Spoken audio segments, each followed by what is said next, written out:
This is Kalamazoo. January, what are we on? 4th?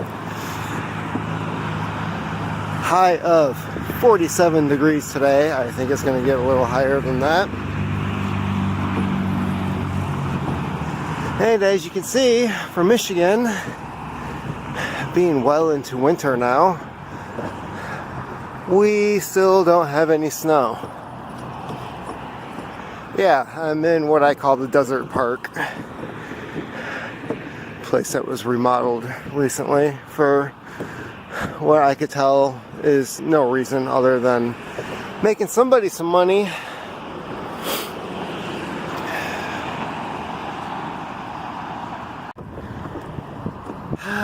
Little fellow Pipers. Typing Piper here on this beautiful Friday that feels more like early spring than it does winter.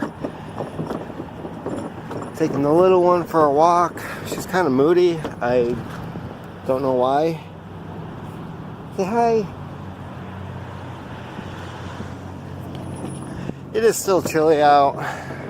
Thought she needed some extra covers for coming out on this walk. So what did I want to talk about today? A bunch of prepper websites, especially on YouTube, but it all started with survivalblog.com, which is James Wesley Rawls' website. And you know, he popped up on my news feed on my phone for starting out the new year with an article talking about how there's going to be a coming civil war. And this isn't the first time I've heard it, but because he's, for no good reason, an authority figure on our national politics and predicting the future, people are taking this seriously to the point where several other YouTube channels are covering this and trying to make the same argument. And it's disturbing. Not for the reasons you may think I'm going to say. What it comes down to is one of the points of the argument was the government shutdown that's currently happening. Yeah, I get it. It's a huge pain in the ass. People aren't getting paid. But then they're trying to link it to other crap, like, oh, what happens when people don't get their WIC benefits? Or their food stamps. And that's not affected by the government shutdown. It's you look up what is being affected currently, and those are still funded. It's called a partial shutdown for a reason. There's another website that was saying in 6 months expect a food shortage and riots due to the shutdown, and I was like, that's not linked either. So there's a lot of fear-mongering going on. And just a quick glance over survivalblog.com.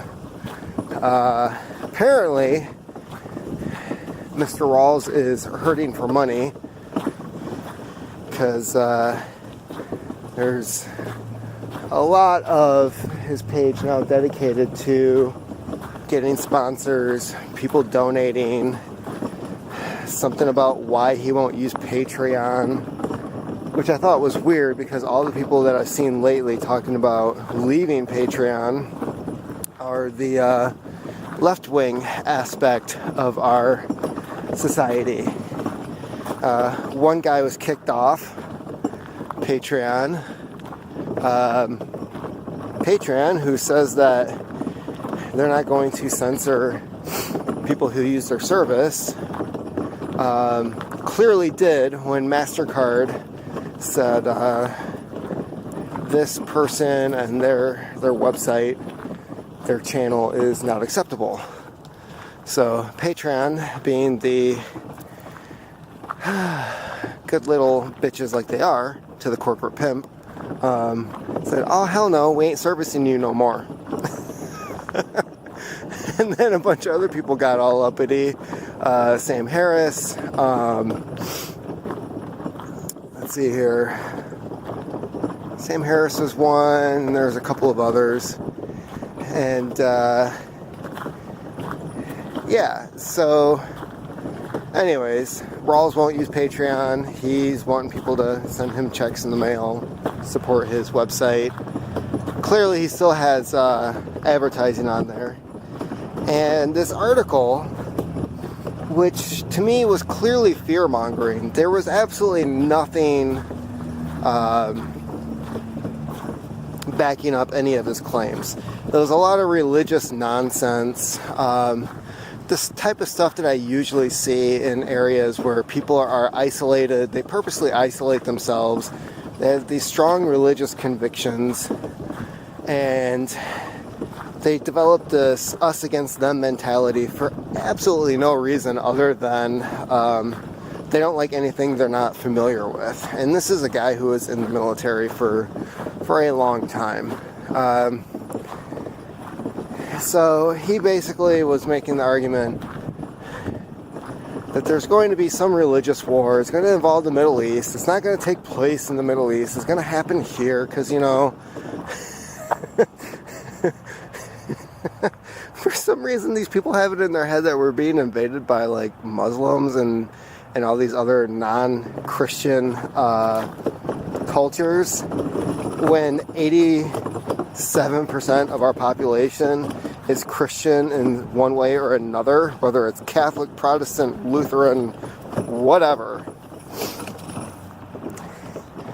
So if 87% of 330 million people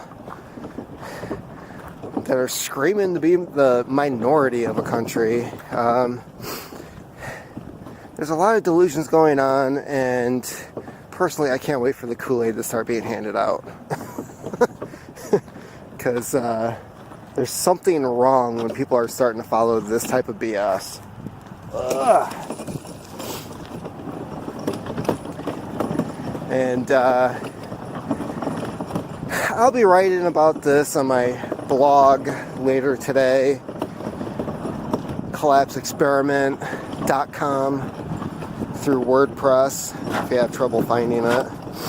But it's just irritating. It's like, you know, if you are really hurting for money, if you're having trouble keeping your website going, how about you get off your ass and write another damn book? Because your whole writing career, people were bitching about how long it took between books for that to come out. And I know he was making damn good money on it, because opening month for Liberators was something like 45,000 copies were sold. That was the hardcover edition. That wasn't including ebooks. So I really want to hear about it. If you're living in the middle of Idaho, supposedly being self-sufficient, what the hell are you doing with your money? So yeah, is there civil war coming? No. Could I see other stuff on the way? Oh, sure, yeah. That's it's the kind of thing I'm always trying to make sure I have supplies for. You know, you never know when some type of disaster is going to hit. Like, you know, we had that great Northeast power outage. Lasted, 2-3 days, something like that. Unfortunately, New York had a baby boom 9 months later. People get bored when they don't have TV.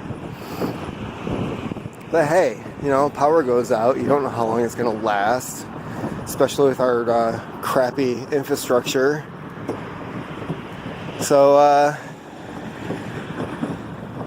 yeah, I am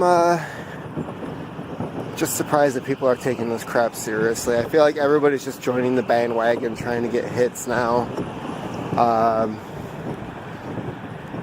and I think it's just a bunch of crap.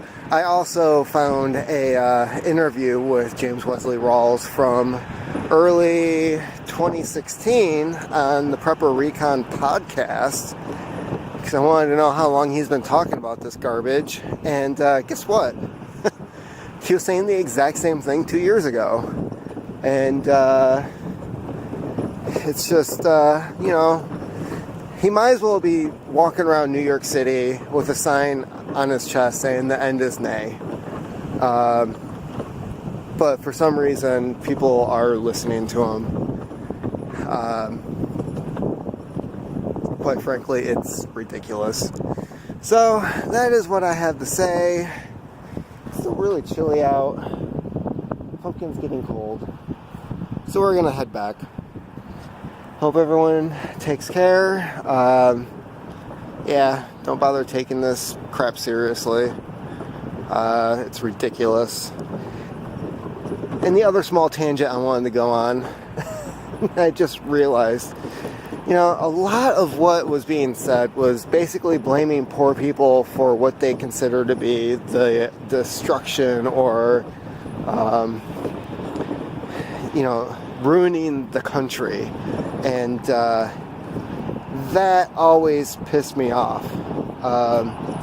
If you really think poor people have that much control over how your life is, what the hell do you think the rich and powerful people are doing? Like, why are you blaming those people? And why are you listening to the ones who are really in charge, who are pointing the finger at the poor people? I don't get it. Where do you think societal change and all this power comes from? It's ridiculous. I think it shows a lack of maturity. And part of the people who are blaming the poor and the immigrants and the people who really have no power over their own lives, and then you're trying to blame them for you having this feeling of like, I didn't accomplish what I wanted in my life, and it's all your fault. So that's all I have to say about that. Take care. Keep on typing.